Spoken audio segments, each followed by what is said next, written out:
Rex, you're with me. The wait is over. Rex never ceases to amaze. Get ready for the return of Hudson and Rex.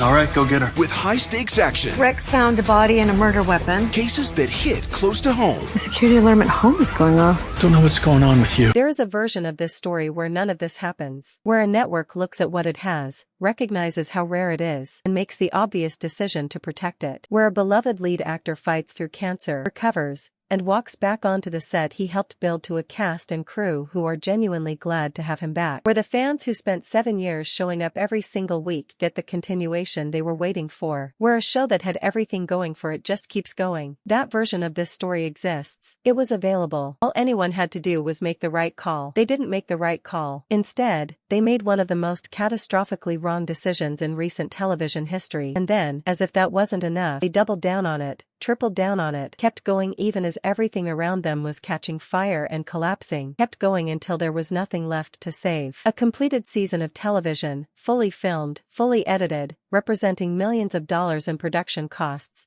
is sitting on a hard drive somewhere right now, and it will never air. Never. Not because it wasn't finished. Not because something went wrong in production, but because the audience had already left. Because the people who made Hudson and Rex what it was had already been told their loyalty didn't matter. Because a network looked at 7 seasons of built trust, 7 seasons of genuine audience investment, 7 seasons of a man named John Reardon pouring himself into a character that people across multiple countries had come to love, and decided that none of it was worth protecting. This is the story of how Hudson and Rex destroyed itself, and it is one of the most avoidable disasters television has ever produced. To understand how completely this fell apart, you have to understand what Hudson and Rex actually was before the people in charge decided to burn it down. Because there is a tendency, when shows go bad, when scandals break and ratings collapse and cancellations come, to assume that the show was probably struggling anyway, that the problems were already there, that the collapse was inevitable. That assumption does not apply here. Hudson and Rex was not a struggling show. It was not a mid-tier production limping along on declining numbers hoping to squeeze out one more season before the network pulled the plug. It was a genuinely successful, genuinely beloved series with a loyal international audience, strong consistent ratings,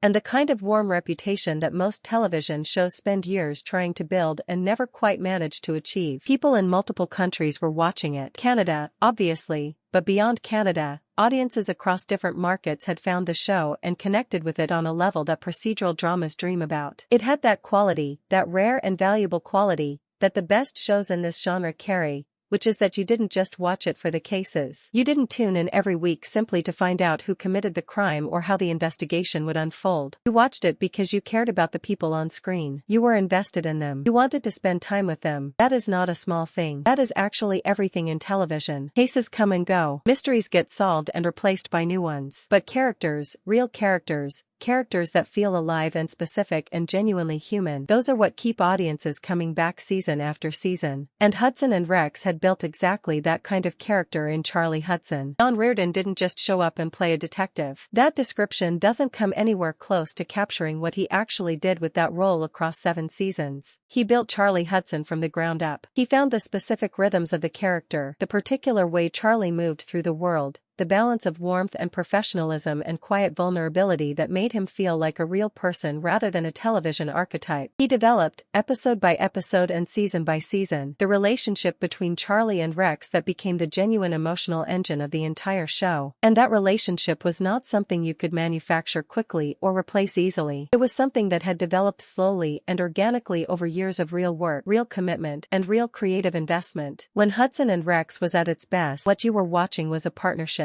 Not a detective and his dog in the superficial sense, not a procedural gimmick built around an animal, but a genuine friendship between a man and his companion that carried real emotional weight. Scenes that should have been straightforward, scenes that in a lesser version of this show would have been purely functional, became genuinely moving because of what Reardon had built into that relationship. Audiences felt it. Critics noticed it. The ratings reflected it. The show's success was built directly on the foundation of what John Reardon had constructed over those 7 seasons, and anyone paying the slightest attention could see that clearly. And then John got sick. He was diagnosed with tonsil cancer, and the production stopped, and everything went quiet in the way that everything goes quiet when something serious enters the picture. What followed was a long and painful process. Treatment, recovery, the slow and difficult work of fighting your way back to health after something that takes everything out of you. And through all of it, John Reardon did something that said a great deal about who he is as a person. He didn't disappear. He didn't go silent and let the uncertainty hang in the air. He kept his fans informed. He showed up in whatever capacity he could. He handled one of the hardest things a person can go through with a level of grace and transparency that most people would struggle to maintain under far less difficult circumstances. His fans, the people who had spent 7 years watching him week after week, responded the way genuinely invested audiences respond. They rallied around him. They followed his recovery with real concern. They sent support and encouragement not just because they wanted Charlie Hudson back on screen, they absolutely did, but because they had come to care about John Reardon as a person. That connection, the one between him and his audience, was real and it ran deep and it was worth something. It was worth a great deal. And when he recovered, when the doctors cleared him and the path back to the show opened up, there was only one assumption that made any sense for anyone to make. He was coming back. Of course he was coming back. Why would any other decision even be considered? You have a lead actor who your audience loves. You have 7 seasons of built loyalty and emotional investment sitting there waiting to be honored. You have a man who just fought through cancer and came out the other side. You bring him back. You welcome him back. You let the fans who stuck around through the uncertainty know that their patience is being rewarded. That is the obvious decision. That is the only decision if you actually value what you have built. Everyone assumed it. Nobody thought there was any other possible outcome. And then the producers made a different decision entirely. The word they used was direction. They wanted to go in a different direction. That is the language that entertainment industry people use when they want to make a decision sound considered and intentional rather than what it actually is,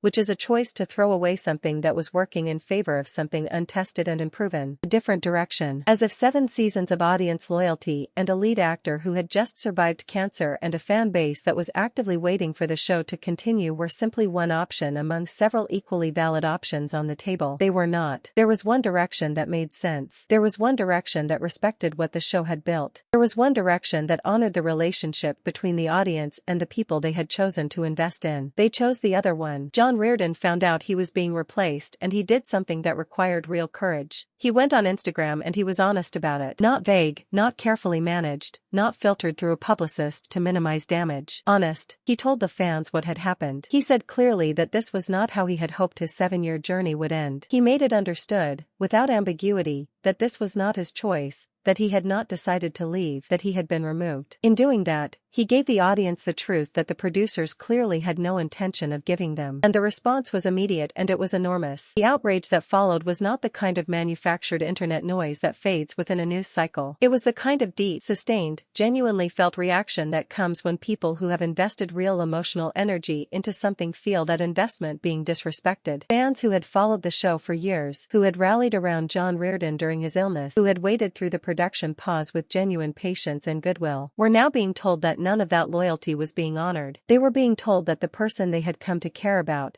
both as a character and as a human being, was simply gone. And the producers, sitting wherever producers sit when they make these decisions, probably looked at the early online reaction and told themselves what producers and executives always tell themselves in these moments, which is that it was just Twitter, just Reddit, just the loudest voices in a small section of the internet, and that the actual audience, the silent majority, would tune in and adapt and move on. They were wrong. They were wrong in a way that was going to cost them enormously. Season 8 arrived and with it came Luke Roberts as Mark Hudson and the show attempted to move forward as if the previous 7 years were simply background noise rather than the entire foundation on which everything had been built. And before anything else needs to be said, something important has to be acknowledged clearly. Luke Roberts did nothing wrong. He is an actor. He was offered a job on an established television series. He prepared for that job. He showed up. He did everything that was asked of him with professionalism and commitment. The failure of Season 8 is not his failure and it is not a reflection of his abilities. That needs to be stated plainly because what happened to Season 8 had nothing to do with who Luke Roberts is as an actor and everything to do with what the show had decided to do and who it had decided to discard in order to do it. The audience understood that distinction even as they rejected what they were watching. Review after review, comment after comment from fans who were clear that their problem was not with the new cast but with the decision that had put the new cast in an impossible position. Because the problem was structural and it was fundamental. You cannot recast the central relationship of a show that has spent 7 seasons building that relationship and expect the audience to feel the same warmth immediately. Chemistry between actors, real chemistry, The kind that translates through a screen and makes audiences feel like they are watching something genuine rather than something performed that does not appear on command. It develops over time. It develops through shared experiences and repeated collaboration and the slow accumulation of moments that build trust between performers. What Hudson and Rex had built between John Reardon and Rex over 7 seasons was not a starting point that a new actor could simply pick up and continue from. It was the result of 7 years of specific, irreplaceable work, and no amount of preparation or professionalism on the part of any replacement could manufacture that from scratch in the space of a few weeks of filming. Viewers knew within minutes of the first episode of Season 8 that something was fundamentally wrong. Not broken in a superficial way that could be adjusted or improved. Wrong in the deep structural sense, the sense that tells you the thing you are watching is not the thing you came to watch. It had the same title, it had the same dog, it had the same sets and some of the same supporting characters and all the familiar visual markers of the show, but it did not feel like the show. And in television,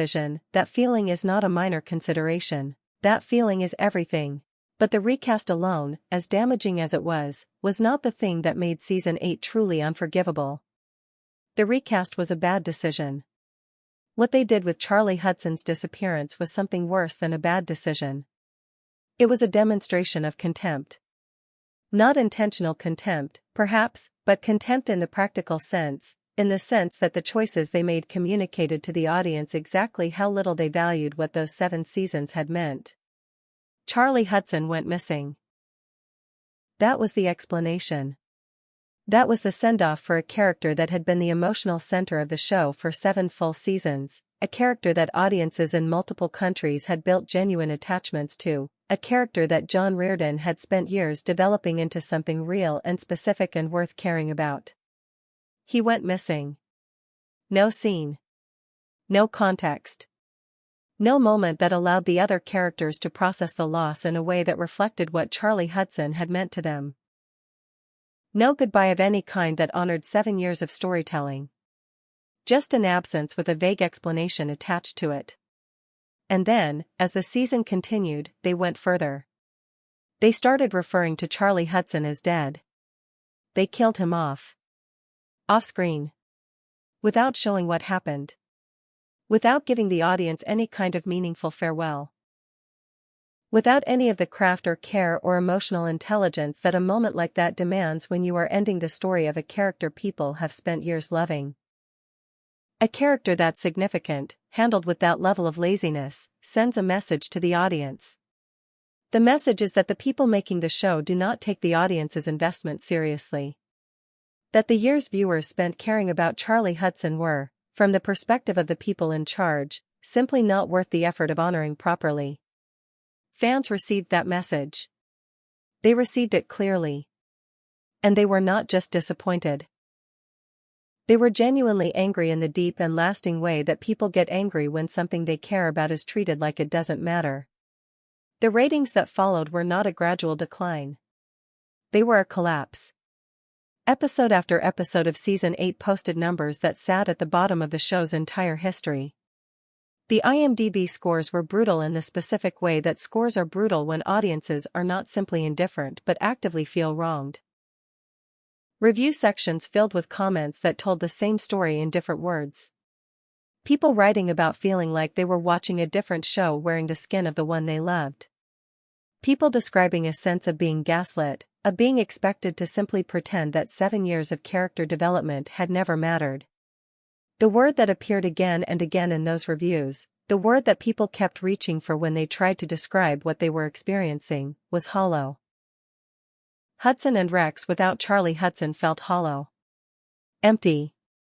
Like the soul of the show had been removed and replaced with something that resembled it on the surface but carried none of the weight. And the fans did not just register their disappointment in review sections and social media comments and move on with their lives. They organized. There were letters sent to the network. There were petitions demanding John Reardon be reinstated. There were coordinated boycotts of City TV, people refusing to engage with any content on the network as a form of direct, sustained protest. Hashtags began trending. Bring back Charlie. Justice for John Reardon. Cancel Hudson and Rex. These were not passing moments of online frustration. This was a coordinated campaign driven by real people who felt that something genuinely wrong had been done and who were not willing to quietly accept it. The message being sent to Shaftesbury and City TV was clear enough that there was no reasonable way to misread it. You made a catastrophic mistake. Acknowledge it, correct it, or lose us permanently. At that point, any network with a basic understanding of how audiences function and what the data in front of them was saying would have stopped. Would have looked at the ratings, the reviews, the organized fan response, the collapsing numbers, and concluded that the experiment had failed completely. That the decision to remove John Reardon had been wrong. That the only paths forward with any integrity were to bring him back or to end the show in a way that gave the audience some form of closure and dignity. That is what should have happened. The evidence demanded it. The numbers demanded it. Any honest reading of the situation demanded it. That is not what happened. Instead of stopping, instead of reassessing, instead of doing the thing that the evidence was screaming at them to do, they kept going. Not just kept going in the sense of letting Season 8 finish airing. They had already filmed Season 9. The announcement came from Victoria Manson on Instagram. Season 9 was not just in development. It was not just in production. It had already wrapped. An entire season, fully filmed, completely produced, ready to go, had been made while Season 8 was still airing to devastating reviews and collapsing ratings, while fans were actively organizing boycotts, while social media was flooded with demands that the show be cancelled or John Reardon be brought back. While all of that was happening in full public view, the people in charge had been quietly filming another season and had apparently felt confident enough in their decision to announce it publicly. The reaction from fans was somewhere between disbelief and fury. Not because they had expected the people in charge to suddenly develop wisdom and good judgment, but because the sheer scale of the disconnect was staggering. How do you watch Season 8 fall apart in real time and respond by doubling down? How do you look at the wreckage of your own choices and decide that the correct response is to keep building on the same broken foundation? The answer, and it is not a flattering one, is that this is what happens when the people making decisions have committed so completely to a position that admitting it was wrong becomes psychologically impossible. It is a phenomenon that has destroyed companies and careers and institutions far beyond the television industry. The sunk cost becomes the justification. The investment already made becomes the reason to keep investing.